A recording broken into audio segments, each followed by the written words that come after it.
Well, thank you for joining us once again on our Wonderful Day in the Lord broadcast.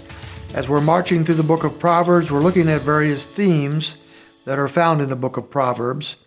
As we mentioned early on in this study, that most of the Proverbs are random. They're not a contextual type of thing where you have a particular subject and 15, 20, 30 verses that deal with that subject. They're Proverbs written in random order. And so to put it together in a theme, we have to kind of be selective and jump around and see what the Proverbs teaches us concerning various issues. And the issue we're looking at this week is discipline. Yesterday, we looked at God's discipline for us.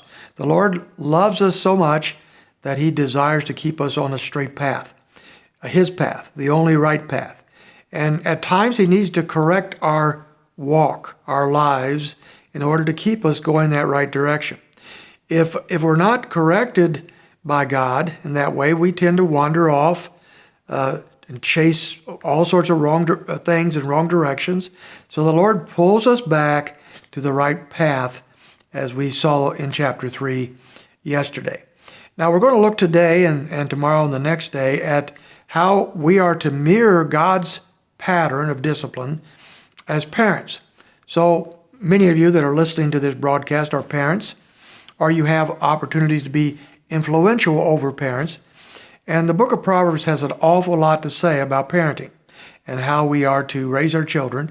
And one of the major tools that God gives us to do that is discipline.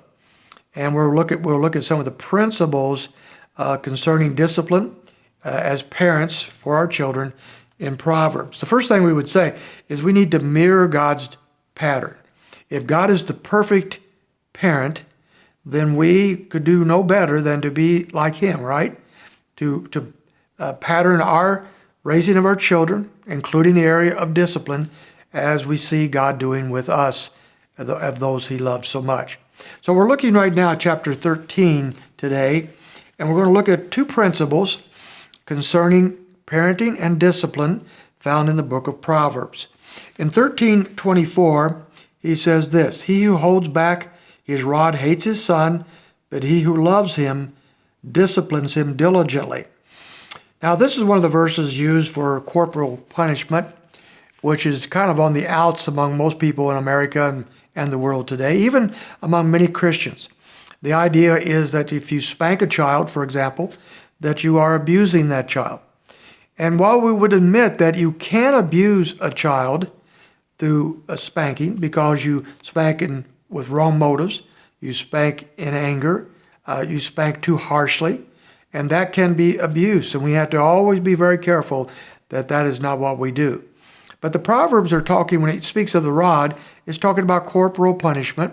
And one of, but not all of the tools that God gives us for disciplining our children involves corporal punishment. And so spanking a child is not an evil thing. It's not a bad thing. It's an honorable thing when done as God wants us to do it. And it's one of the means by which God has historically, throughout the ages, helped us be parents that raise children who walk with God.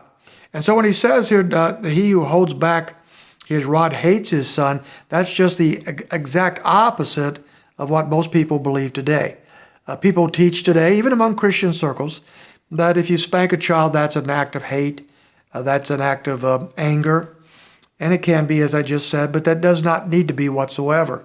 As a matter of fact, Proverbs says here, look, if you don't deal with your child in this way, then you hate your son. Not that you love your son, but you hate your son. And I think the idea is this. One of the reasons why many parents will not spank a child or deal with them in a very strong way of discipline, because spanking is not the only tool here.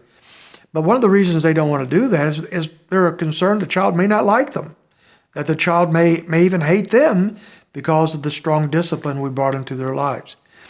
And yet, when we turn it around into Proverbs, it says that if you don't discipline your child as they ought to be disciplined, we hate them. Then it goes to the other side and says, but he who loves him disciplines him diligently. And so diligent discipline is a means of showing love, not a means of showing hatred, as the Proverbs says here. It also, one more principle, discipline gives hope. In chapter 19, verse 18, it says, "Discipline your son while there is hope, and do not direct your soul to put him to death." And so while there is hope, discipline your child. I think the idea is this: as we discipline our children, we give them hope because we are helping to correct their behavior that they need corrected. And down deep inside, they probably know that, but are unable in themselves to make that correction. By us helping them as parents by disciplining them and correcting them, it enables them to have hope that there is change possible, a change that is beneficial and good for them. And so those are two of the principles that we have concerning discipline with children as parents. We'll look at a couple more tomorrow. I hope you can join us.